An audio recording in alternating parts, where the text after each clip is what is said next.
guys, welcome back to my channel, Just Automotive. Mga guys, hapon na. At ito na po yung address natin itong araw na to. Kasi isa lang yung nagawa natin na natapos natin. Kasi mga guys, ito po kasi rinaras natin to. May laban sa may laro sa hindi pala laban, laro lang sa Sabado. Huwebes po ngayon. Kaya gumawa lang muna tayo ng isa. Ang issue nito mga guys, nagbabawas ng langis. Kaya yung may-ari po nito, iniwan niya, Kuya Jess, bahala ka na dyan. Dala ko na yung pyesa at gawin mo na lang kung ano yung makita mo dyan. Kasi mga guys, ito po yun. Ang concern ng may-ari mga guys, ito nagbabawas ng langis. Itong crankshaft pulley, crankshaft oil seal, malutong na. Ito po, ngayon nung nakalas natin yung crankshaft oil seal rear pull down transmission mga guys, dahil grab po ito, ang tinakbo niya 200 plus na. Kita natin na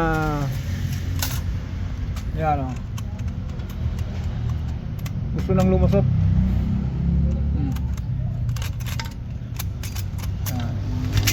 Tapos sabi ko kay sir, bili ka ng sir, ng clutch disc.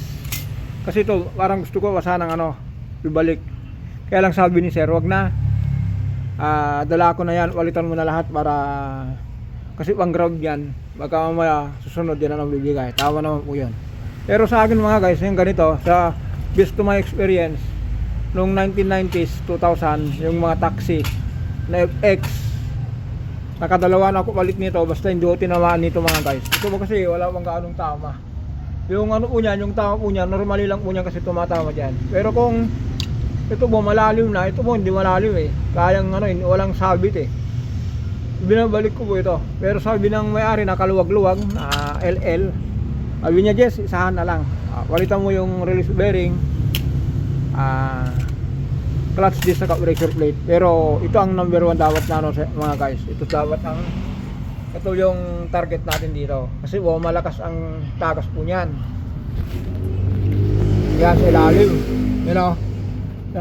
Pagkatapos po na palitan ito, i-recommend natin sa may-ari na baka pwede pa-enginewas sa underwash sa ilalim para ito po, tignan nyo po yan, naglawa. Yan. So meron sa mga guys yung nagbabawas ng langis, baka po mabiktima kayo, baka sabihin na naman top overhaul yan, valve seal yan, o piston ring yan. Ito mga guys, ang tinakbo po nito 200 plus. Pero base sa ating experience sa mga nag-alaga naman po ng change oil, meron nga tayong ginawa dito na Bios, 300,000 na tinakbo, magpo 400,000 na without overhaul. Malinis pa yung makina, basta po alagaan nyo yung yung makina nyo. Yung interval po ng change oil, andun po ang buhay kasi ng makina mga guys. Kasi po, kung inalagaan nyo ng interval ng change oil, masave nyo po yung andun po lahat. Hindi mo magkakarbon, hindi ka masira ang piston ring, conrod bearing, main bearing. Yun, protection po yun para sa preventive maintenance o yung pagpalit ng langis, yung interval. Hindi po, kasi mga guys, madalas ko sinasabi sa mga vlog ko, huwag nyo pong abutin ng ng 5,000 km kasi po ganito po yun. Dati po kasi walang ganong traffic, ang recommend po ng kasa 5,000 km per change oil kung mineral oil yung gamit. Pero kung full synthetic, sabi 10,000. Pero sa akin mga guys, kung full synthetic, baka naman po pwede bawasan nyo ng 2,000 o kahit 10,000. Kasi grab naman po ito, araw-araw kumikita, araw-araw magligpit na rin po kayo para sa kanya. Huwag yung puro kalbig. Tapos yung kinakalbig nyo, ginagastos nyo naman sa ibang bagay. Mamaya kung nasira yung sasakyan nyo, sabihin nyo wala akong kinikita. Nabayaran nyo ngayon sasakyan ng hulugan dahil sa kinikita niya, tapos nung nasira, sabihin nyo walang kinikita. Ganun lang mga guys, may kasawang sermon. Pero mga guys, yun lang po ang natin dito. Ang naging target natin sana dito, ito lang. Pero nung ano na, nung nakalas na, yan. Sabi yung may-ari, Jess, iwanan ko na lang yung pyesa. Kasi meron akong pasok. Kaya sir, bagaman may tiwala sa akin, lahat ng sasakyan mo na pang Grab, iniiwan mo dito. Thank you po sa tiwala mo. Ganun din yung mga iba kong customer na kahit wala ako, iniiwan yung sasakyan. Bahala na lang daw ako. Gawin ko dito, tatakain kayo, bahala kayo dyan. Ganun lang mga guys. Okay, yung tiwala kasi mga guys, andun po yung ano, andun po yung trust, yung tiwala. Andun ako natutuwa. Kahit hindi natin nakikita yung ano, kahit hindi nila nakikita yung gawa natin, kung ganito po naka-video, may konting explanation na walang kakwenta-kwenta. Dahil alam naman po yung may-ari na madalas madaling magbawas ng langis. Kaya sabi niya, sige, yes, iwanan ko na yan, bahala ka na dyan. Ayan lang mga guys, ulitin natin ang pinalitan natin, dapat ito lang. Dahil yun nga, itong this pressure plate gusto nang umiwalay, at yung kapalbo tutuusin mo, wala ano ba naman to, hindi ba naman gaano manipis, kaya lang po ang bumigay dito ito. Kita niyo po yan. Ito po kasi Grab mga guys. Minsan ang mga driver ng Grab, ano yan, walang pakundangan yan. Kala mo parati nangangarera yan. Minsan may nakakasabay ako, kala mo nagmamadali, eh wala.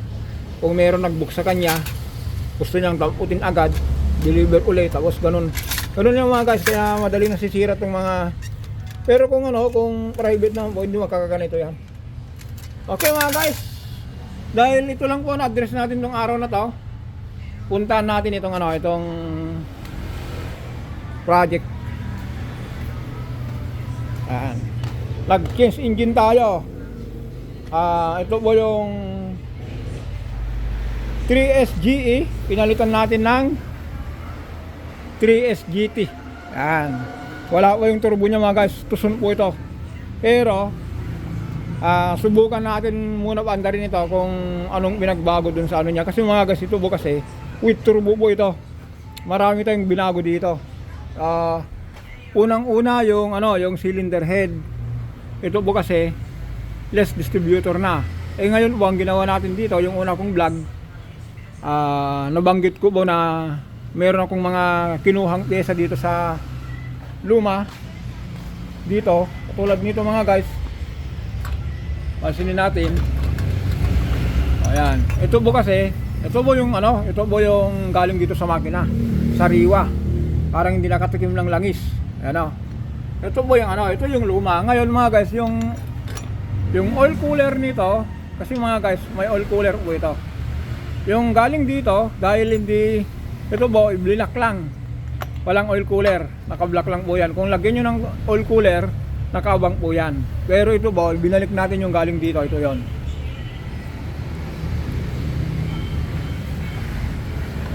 Ito, kita nyo po yan, yan. Ito po yon. Yan. Yung kinalas natin yung kinalas natin doon sa ibang isang makina, yung original niya, linagay natin dito. O yan mga guys. Kaya yung may-ari nito, alam ko po na iniwan mo rin sa akin, wala ka ngayon, at andito yung isang tao mo na naging helper natin, ay Sir Rodney.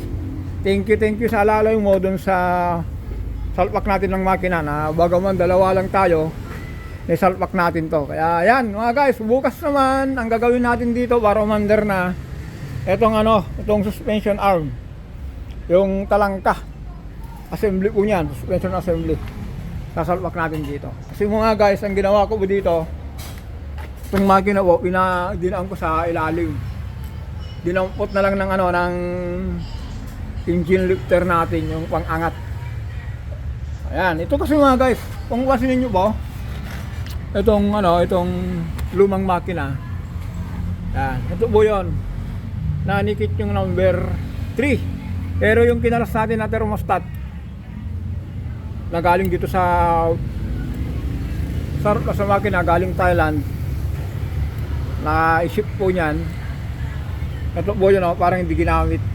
Linis. Okay mga guys. See you tomorrow. Kita-kita tayo, sana matapos ko ito bukas para kahit pa paano yung pagod natin dito makita natin sa yung laro niya. Okay, don't forget po to subscribe, like and share. Maraming salamat.